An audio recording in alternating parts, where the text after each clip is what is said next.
Hi there, I'm Scott Lowe with ActualTech Media, and today I am at LightStep headquarters, where I'm joined by Ben Sigelman, who is the co-founder and CEO of the company. Ben, thank you for having us here today. Pleasure. Thanks for coming. So tell us what LightStep is. Well, LightStep, we have a product, XPM, which is used by organizations that are on the path towards adopting microservices, usually to understand the performance and reliability and to root cause emergencies in production. Now, one of the things we've heard in conjunction with LightStep is this phrase, application performance management. It's a huge category of the market now, but LightStep sees itself as an APM tool, but a bit different. Can you tell us how you're different than your traditional APM tool? Yeah, absolutely. So APM is a category. It's interesting. If you think about what it's supposed to do, application performance management, that's literally what we do. The why of APM is about understanding, how an application is performing, when it's not performing the way you want, to diagnose that quickly. And that's what we do. So it sounds like APM. However, APM as a category has a bunch of what's associated with it. Like you expect APM to have a heavyweight agent. You expect it to be difficult to run in production for performance reasons. You expect it to be priced in a way that becomes unsustainable in a microservices environment. And all of those things are completely different with LightStep. So from a categorical standpoint, we think the whys actually line up quite nicely. The what is very different than a conventional APM. The product feels different, and it works in a different way because of the architecture that we target. And what is the architecture that you target? Yeah, so I would say 100% of our customers have a monolith, but 100% of them also have something else, whether they call it serverless or microservices or what have you. As a company, we really exist to increase the benefits of complex production software. That's the way that we think about it from a company level. And so complex production software, what does that mean? It means only big systems. We work with really large customers that are building really complicated things. Mm-hmm. So our customers, I'm not going to list all of them, but it's like Lyft and Twilio and Under Armour and companies that are really operating at scale. And we measure 100% of the transactions 100% of the time in production, which is quite different than a traditional approach to APM, where you might turn it on during an emergency and then turn it off again and kind of lose that visibility. But we have a lot of context because of the nature of the way we build the system.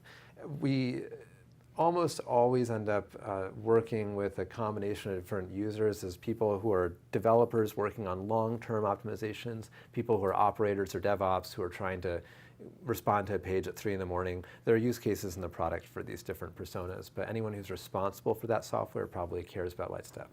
So what is the business outcome if I'm a business that buys LightStep and deploys it and I start using it? What happens? What's different afterwards? Yeah, so Twilio, for instance, by their own estimation, they found that the services that adopted LightStep, they were able to resolve issues 92% faster. So mean time to resolution was 92% improvement for them.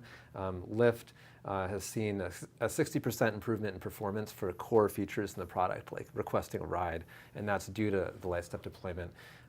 DigitalOcean, another referenceable customer, they say that they're saving 1,000 hours a month of developer time using LightStep, and mostly through time that was previously wasted on needle in a haystack searches through different tools. So it's usually about engineer time and time to resolution, and to a certain extent an insurance policy against your brand. If your product is broken and there's, like we had an outage at LightStep with Slack yesterday, and it was really frustrating, Yeah, it was. And so I sent them an email from a sales context, and they're taking a meeting, So it's like, are they really? Yeah, I mean, that's the way I think about it. It's like, this is really bad for brands to have downtime, like real downtime, and tools like LightStep can be quite helpful. We'll see how that sales conversation goes, but that's the sort of thing that people buy us to prevent. What are you actually monitoring? Is it infrastructure? Is it code? Is it database? Is it all of the above? It's probably more of an all of the above, but we focus on layer 7, which is to say we focus on the application layer. Mm-hmm. So we're usually working in a microservices environment where telling a coherent story about even an ordinary transaction, like at Lyft, just a boring old ride request, probably hits like 50 or 60 different services before it comes back to the end user, and they're running several hundred in production, almost 1,000 to this point. So what we're doing is helping them connect the dots through those services. That technology is called distributed tracing, and myself and a few other people built the distributed tracing systems at Google, and so we've taken some of those insights and used it as the back end for our product. I would imagine it's a very hard problem without the right tools to try to figure out all the dependencies and where something's breaking. I know even as just an IT admin, sometimes finding with two systems talking to one another, it's really hard. And I can't imagine when you have all those layers, how much more difficult it must be. Right, yeah.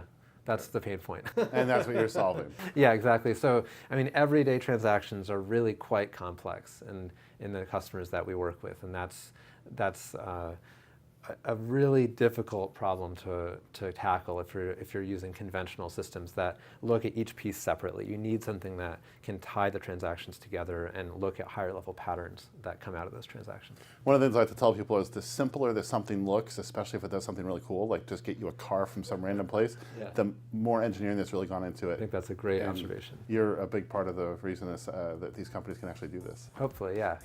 Excellent. Thank you so much for talking to us today. My pleasure. And thank you to our audience for watching this Roadcast video.